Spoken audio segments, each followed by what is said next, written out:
Good morning mga momshies, at dahil first day ng pasok today, samahan nyo ako na mag-prepare. Ayan, umeffort pa talaga ako gumising ng maaga para lang makapaghanda ng babaunin ng aking panganay. Pero bago yon, syempre, breakfast muna tayo, kape at pandesal for today. So ayan, breakfast! Okay. At syempre, sinunod ko na rin na i-prepare yung baon niya. Nagluto lang ako ng hotdog. At nakapagsaing na rin ako para ready na lahat. Ayan. Okay. At syempre, sinunod ko na rin na i-ready yung baonan niya.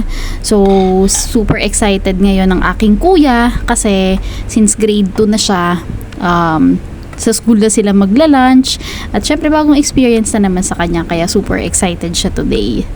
Yan, so mega prepare ang nanay para ready sa first day ng school ang aking kuya.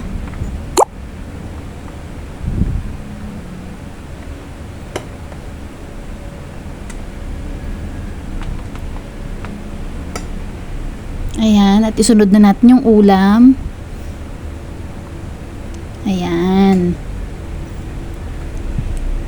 Okay, at syempre, isusunod na rin natin yung mga baon. I-prepare na natin yung baonan niya. Ayan. O, diba ang bilis? Ayan, prepare lang tayo.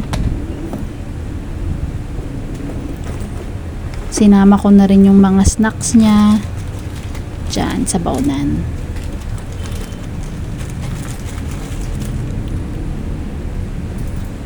At syempre, munti ko pang makalimutan yung spoon and fork. O, diba? Baka magkamay pa siya sa school.